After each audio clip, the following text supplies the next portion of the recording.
Hi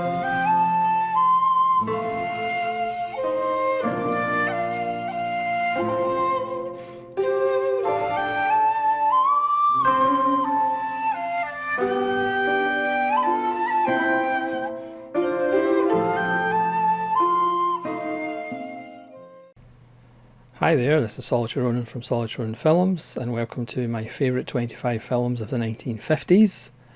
If you've been following this series, thanks very much. And obviously this series is my favourite, not what I think is the greatest 25 films of the 1950s. Now, I think these 25 films are probably the most traditional picks for the 1950s. The 1950s was an amazing decade for cinema, and this is probably the list that could be closest to a list of the greatest films of the decade. You just jumble up the order, essentially. And I also think this might be a good list if somebody's starting out and has never seen a film from the 1950s before.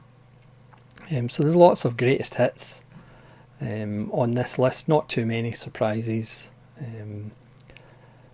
but we'll see. And as always, if you can leave me some of your favourite films of the 50s, doesn't have to be 25, but obviously that would be wonderful if it was 25, but even your favourite film of the 50s would be very welcome.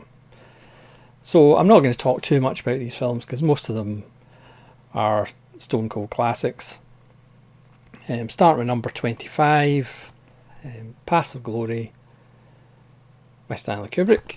This is the Kino 4K. Also there's a Eureka 4K as well, but I'm being sensible now, so I'm not going to double dip that. It's only 88 minutes long, one of Kubrick's shortest, but it doesn't have to be any longer. It might not be my favourite World War I film anymore, as that's been taken over by Francesco Rossi's Many Wars Ago with Gianmario Volonté. But you have to remember this time where Paths of Glory was actually almost impossible to see. Certainly in Britain, it was banned in France for about 30 odd years, if not longer. The first time I saw it, I think it was I had to ask somebody to record it off of Sky Movies. It just wasn't available. It was never shown in British television. So it's kind of funny now that it's available in all these formats, because it wasn't always that way. Another Kubrick classic and one of Kirk Douglas's best films. Next, from 1958, Satyajit Ray's The Music Room. This is a Criterion Blu-ray. It's funny, you can tell how classic the 1950s was, because there is quite a lot of Criterions on this list. You know, this is often sort of referred to as kind of Ray's Citizen Kane, but it's really about time and time passing a man by, and also the world moving on from him. He's a landowner that spends all his money having these musicians come visit him and spending all his money on that while his palace rots, while his family disintegrates. It's a great performance by Chabi Biswas. It's just a beautiful film, one of Ray's many great films, but we will be hearing from Mr. Ray or Mr. Rai later. The Criterion does have a feature documentary from 1984, simply entitled Satyajit Ray, which chronicles Ray through interviews and family photographs. There's also an interview with Ray biographer Andrew Robinson and filmmaker Mira Nair, and there's an excerpt in 1981, a French roundtable discussion featuring Ray, film critic Michel Ciment and director Claude Sauté. Yeah, Music Room's just absolutely beautiful and tragic and wonderful. Back to 1950, we're in France for Orphée or Orpheus by Jean Cocteau, starring Jean Marais. Just absolutely beautiful. camera tricks and visual tricks galore, just like La Belle and La Bête. One of the better tellings of Orpheus in the Underworld. This is a Region A Criterion Blu-ray. As I said, there's going to be quite a lot of Criterions in this list. Just a beautiful film. And again, kind of shows that all you need in cinema is your imagination, and that's the only limit, and perhaps the reason why cinema in general isn't great these days is because people have no imagination anymore. At number 22, what were you doing at age 24? Well, Louis Malle was making Elevator to the Gallows, or Lift to the Scaffold as I always like to call it. Strangely enough, this is on Criterion Blu-ray. 24 years old, a really simple but wonderfully perverse little story, starring Jean Moreau and Maurice René, music by Miles Davis. It's got a great ending, as I always seem to say about these films on these lists. It's got a wonderful ending. It's one of those great films about Paris at night, and it's just absolutely wonderful. One of the best debuts of all time. At number 21, not a Criterion. Don't worry, there's plenty of them coming. One of my favourite westerns of all time. So happy that it finally got a Blu-ray. And this is The Fastest Gun Alive with Glenn Ford and Broderick Crawford. And also Gene Crane, and a bizarre dance scene with Russ Tamblyn, because if you had Russ Tamblyn in your film, you've got to have a dance scene. This is all about reputation, what violence does to you, how it changes you. Glenn Ford plays this meek little haberdashery owner in this town, but obviously he's got a past because he used to be the fastest gun alive, and then he's constantly goaded by the townspeople of all these stories about all these fast guns, and then he eventually snaps and they kind of find out. But of course Broderick Crawford and his gang happen to turn up in town, and Broderick Crawford is pathologically obsessed with being the fastest gun alive, and by some unfortunate chain of events, Broderick Crawford finds out that maybe the fastest gun alive is living in this town, so he is not going to leave and possibly burn down the church and everybody in it until the person who might be the fastest gun alive comes out. Again, it's just one of those 89 minutes. It's just one of those perfect little westerns for me, directed by Robert Rouse. It's always been one of my favourites. Glenn Ford's, Glenn Ford, but he's fantastic in this. And again, it's one of those 50s psychological westerns that's just so wonderful. At number 20, Kalatazov's The Cranes Are Flying from 1957. Letter Never Sent didn't make the 60s list, even though on another day it could have easily done that. I just got the 4K Blu-ray of I Am Cuba from Criterion, which is stunning as well. But this one, I think I did a random review of it and said at the time I prefer Letter Never Sent, but I'm kind of changing my mind on it. The Cranes Are Flying is absolutely stunning. Again, visual poetry par excellence about two lovers, I believe that's the word. During World War II, they get separated. I mean, there's one of the greatest death scenes of all time in the film. I won't tell you who dies, but it's absolutely amazingly done. Another stunning film by Kalatazov, who, if I ever get around to doing a director's list this year or next year, I'm sure he'll be rocketing up the boards. Yeah, stunning stuff. The Cranes Are Flying.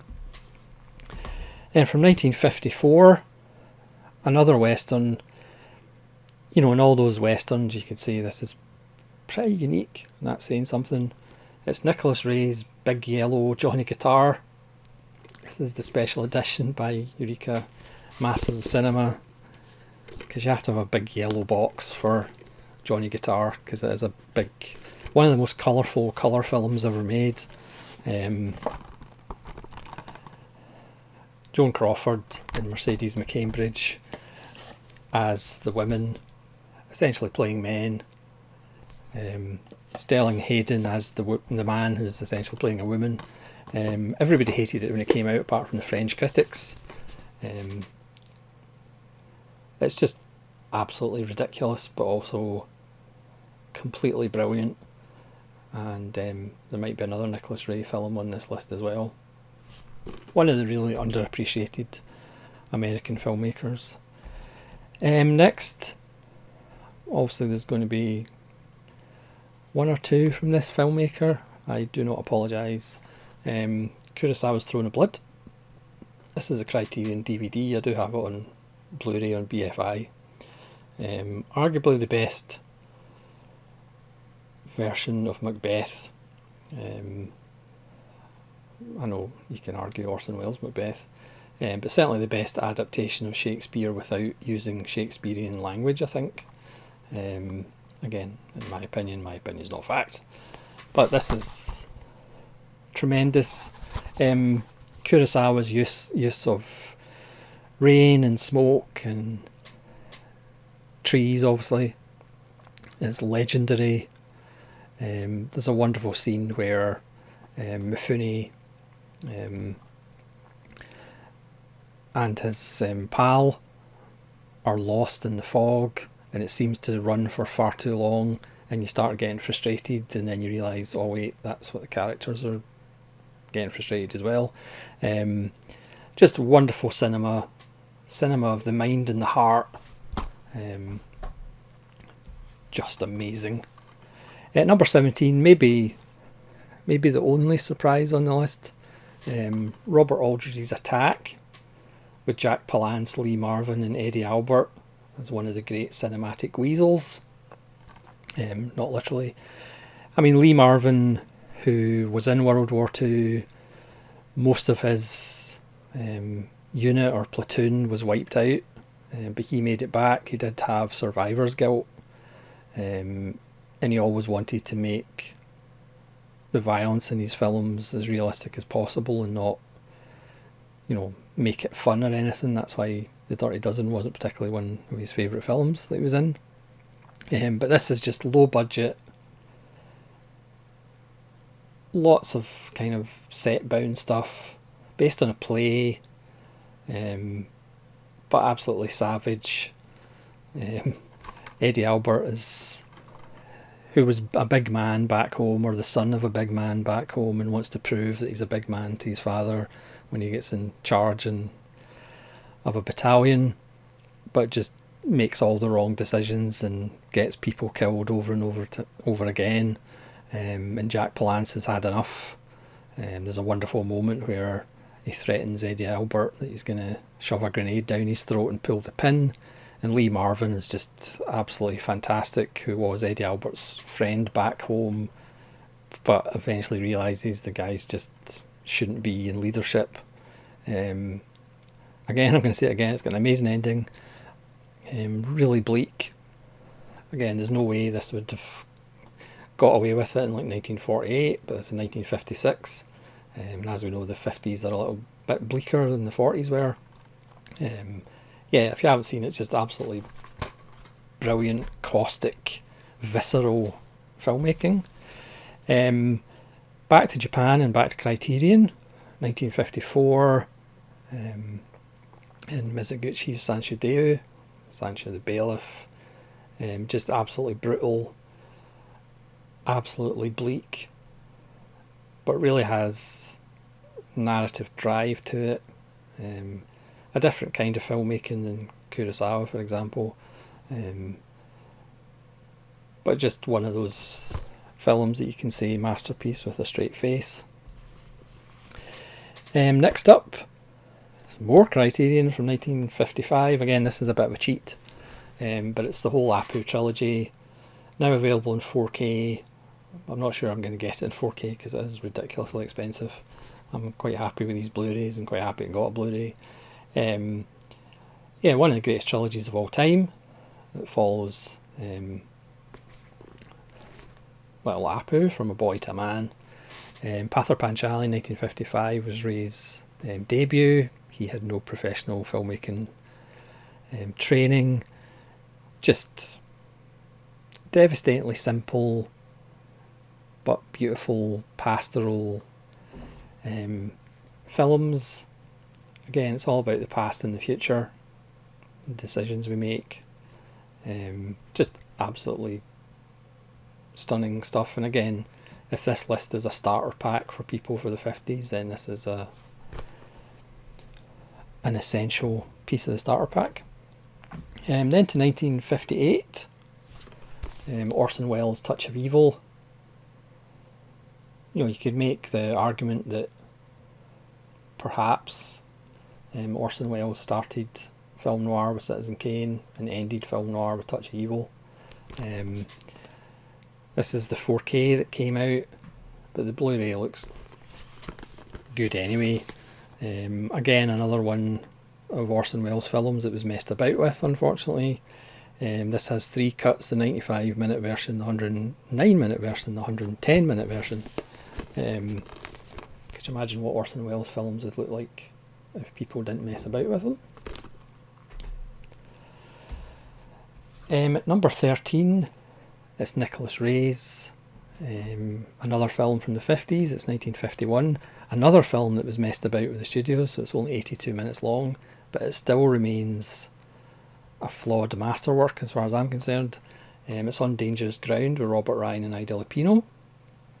Robert Ryan is essentially Dirty Harry, who tends to get a little bit too hands-on with witnesses and suspects and goes too far, so he gets punted up north to solve a murder in the middle of nowhere, and he meets Ida Lupino, who's blind. Again, it should be longer than 82 minutes, but the studios cut it up. But even then, it's just a wonderful character piece on a guy that can't control his own rage. It's just absolutely wonderful. Robert Ryan's never really been better, and Ida Lupino's fantastic, as always. Next, from 1955, it's a Bresson, and yes, it's probably his most mainstream, if that's such a thing for Bresson, but I've always loved it and I continue to love it. It's Pickpocket. Obviously Paul Schrader loves this film as well. Only 76 minutes. Again, Bresson didn't hang about. I would love to see a Bresson Marvel Avengers film. It would probably be 65 minutes. Yeah, there's not much I need to say about Pickpocket, apart from it's just about perfect. And the BFI have lots of lovely extras on it as well. Yeah, Pickpocket made the 50s list, L'Argent made the 80s list. Not bad. Another Criterion. This is number 11. This is a film that's been in my life for a long, long time. This is Clouseau's Diabolique, or Le Diabolique, or The Devils. From 1955, arguably invented Columbo. This was the film, or the story, that Alfred Hitchcock wanted to make. And again, as I've said countless times, if you take Psycho, Peeping Tom, Les Yeux Sans Visage, and Diabolique, Psycho is the worst one. Yeah, this is Clouseau, his most nihilistic and misogynistic, well, he's always misogynistic, and misanthropic. But it still speaks to how great it is, because no matter how many times you've seen this film, and I've probably seen this film about 15 times, the last 10 minutes still gets your heart racing, even though you know what's going to happen. But it's just technically so superb that it doesn't matter if you've never seen it before or you've seen it 20 times. your heart rate still increases in those last 10 minutes. Great performances. Poor Vera Clouseau only did 2 films, both for her husband, and she gets treated terribly. But I'm guessing she'd probably get treated terribly in the marriage as well, because Clouseau wasn't a particularly nice man. Now this, at number 10, we're in the top 10. This is an example of why this is favourite rather than greatest, because this would be in the argument for number 1. For me, it's an argument for the greatest film ever made. Again, I'm cheating somewhat in calling The Human Condition one film, even though it's kind of 3 films, but it's one film. It's one 9.5 hour masterwork. Again, it's one of those things that I was so stupid about and took so long to actually see it. But it's an amazing achievement. Like I said, I mean, I've talked about it before, and I've said it's so hard to make a film that's excellent, that's an hour and a half, that's 90 minutes long, let alone one that's 9.5 hours long. But that's what Kobayashi did. And as the Vulgarian Troglodyte, or SGS Arts as he was previously known, said, you know, for me, all we need to know about the latest Sight and Sound top 100 list of all time, this wasn't on it. And that's all you need to say, really. Don't know how that happened. At number 9, one of the blackest black and white films of all time, from 1957. Forget the delightful acidic little comedies from England. This is Alexander McKendrick's Sweet Smell of Success, which is far from being sweet. Burt Lancaster is just off the charts as J.J. Hunsaker. Always spend the first 15 minutes is hearing about him before he makes an appearance, and that first scene, the writing is just sensational, the acting is sensational. Yeah, it probably wouldn't even get remade now, because it's just like so bleak. One of the most quotable films of all time. At number 8, it's another Western, but again, 84 minutes from 1950, directed by Henry King. Doesn't need to be a second longer than 84 minutes. Gregory Peck and the Gunfighter. Just a simple story, very much like The Fastest Gun Alive. Gregory Peck, with all his reputation, comes into town because he wants to see his kid. But the town doesn't want him there, and all the yahoos who think they can take on the fastest gun want to line up to test him. Gregory Peck's fed up of killing these idiots that want to test him. Again, one of the great endings of all time. Talk about karma. Again, so economic. I mean, this is like a masterclass. We'll get to another masterclass later, but this is a masterclass in just economy. Generally just 1 or 2 sets, but just so good, so powerful. One of Gregory Peck's finest performances. Number 7, we're back to Japan, we're back to Criterion, we're back to 1952, and it's Akiru. Arguably Kurosawa's greatest contemporary film, shall we say. Yeah, again, don't need to say much. Takashi Shimura's performance is absolutely beautiful. And again, it's all truth. You know, sometimes people accuse Kurosawa of being sentimental or whatever. You know, obviously John Ford was one of his big heroes. But just the truth and honesty of the people who say, oh yeah, we'll change now, you know, because of these events, because of this man, oh yeah, we'll change our attitude, we'll change how we deal with people. And of course they don't, because people just go back to doing what they do and worrying about themselves. Again, that could have easily been another ending, but Kurosawa doesn't do that. I haven't seen the reboot with Bill Nighy. I don't intend to either. At number 6, one of my favourite little genre films of all time, even though it does have a very good remake, unlike a lot of films. It's Invasion of the Body Snatchers with Don Siegel. Again, Don Siegel, one of the great economists when it comes to cinema. Again, 80 minutes, doesn't need to be 90.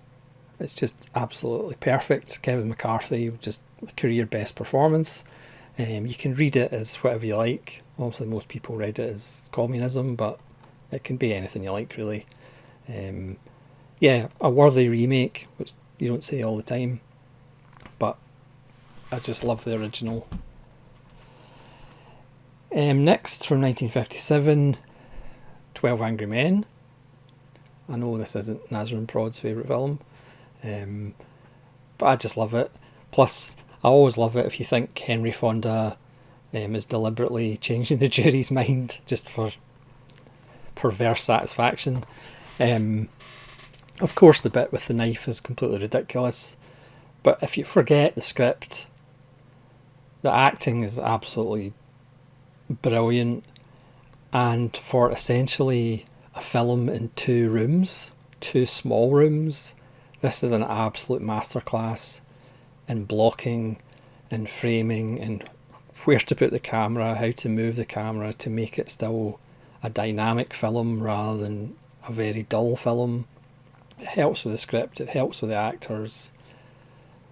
But Lumet, with his history in television, of just knowing where to put the camera, the use of the camera in this is absolutely sublime. And this really is a template of how to deal with, you know, I've talked in the past about John Carpenter's The Thing as a template of how to deal with an ensemble cast, but this is the template of how to deal with an ensemble cast in one room, basically, apart from the bathroom. But man, from a technical standpoint, 12 Angry Men is absolutely fantastic. Speaking of from a technical standpoint, 1954, at number 4, Seven Samurai. Again, I do think along with Bergman's Seven Seal, which, well, I won't do a spoiler alert. Seven Samurai is almost kind of neglected now somehow. It's almost kind of overlooked. It always appears on lists of greatest films by kind of mainstream lists as, oh, here's one of the 2 or 3 foreign films we've got to put on, or non-English language films we've got to put on. And it has kind of been neglected a little bit. But it's still an absolutely stunning film. One of the great long films that doesn't feel long. Dynamic camera work. Great acting. There's a reason it's been remade 27 times. Utterly fabulous. At number 3, I mean, perhaps if you look at all these films as far as their greatness, this one might be a bit of a surprise, because it is flawed. It's not perfect, but again, this is favourite films, not the greatest films. It's Powell and Pressburger, but it's 1951. You might have to wait and see if there's any Powell and Pressburger films in the 40s. It's Tales of Hoffmann. I'd heard about this for so long, and then I remember we were going out of town to visit relatives, and this was on Channel 4, I think. So I left the video on, and at that point it did have timers, but it meant the electricity for the video and the television would still be on, and we'd be out of town for a couple of days. But I had to convince my parents to let the electricity stay on so I could record Tales of Hoffman. Thanks to Scorsese again. Scorsese's work in actually bringing attention to films and restoring films has been wonderful over the decades, and obviously his work with Powell and Pressburger films. But the first time I saw it, I was agog. Yes, it's not perfect. It's maybe a little over long, 133 minutes. And then when I actually used to go to the cinema, I went to the Glasgow Film Theatre and saw the restored Tales of Hoffman on the big screen, which was almost like a religious experience. Again, Robert Helpman's finest 133 minutes, where he essentially plays the devil almost, or Dracula. And it's one of those rare films, obviously based on a story and an opera, but where Hoffman, the hero, is a complete idiot. He's just a buffoon and gets what he deserves because he's a clown. Also, the Venice sequence is just cinematic gold, and certainly Scorsese's always talked about that. But the rest of the film is just... You just don't see films like this anymore, and obviously you didn't see it in 1951 either. This wasn't successful after their more successful 1940s. But this is just redonkulous. Just absolutely gorgeous, but flawed. Certainly flawed. Next is a film by Billy Wilder, quite high at number 2, from 1951, and this is Ace in the Hole. Again, somebody once said of Billy Wilder that he's so cynical that he can't even be cynical, but in fact he's a cynic. Kirk Douglas's best performance as an absolute scumbag, and this is maybe one of those films that you can give as an example of unlikable characters, but it's absolutely compelling, absolutely fascinating, still relevant, as this down in his luck reporter who feasts off human tragedy. It was also known as the Big Carnival, because it turns into a circus as this trapped miner, and Kirk Douglas's reporter, who's just looking for a way to get back into one of the big cities, just exploits the hell out of the situation. Again, great final shot. It's just absolutely savage, and again for 1951, it's just spectacular. And again, with social media and everything else, and the way the news has transformed from actually reporting facts to just giving opinions, still relevant, 73 years later. We just don't learn, do we? And then my favourite film of the 1950s is a film I've always loved. And again, people may sneer and mock, because it is Ingmar Bergman, one of his most accessible films. But as I am now past the half century by a week or so, it just becomes more and more relevant. It's 1957's Wild Strawberries. Yeah, Seven Seal didn't make the list. Wild Strawberries. I am Victor Sonnstrom as he looks back in his life. It's a road movie. It's only 92 minutes, but it's just absolute perfection. Ingrid Thulin has always been my favourite Bergman female actor. It's absolutely stunning in it. Gunnar Bjornstrand, Max von Sydow turns up for a little cameo. Bibi Andersson is wonderful as a young person. It's just, I always liked it, but the past few times I've watched it, I've been in tears at the end. It's just ridiculously powerful. Looking back in your life, thinking about all the opportunities you've missed, all the things you wish you did differently. It's absolutely brilliant. Still one of the best dream sequences or nightmare sequences of all time. Great use of mirrors. It's seminal.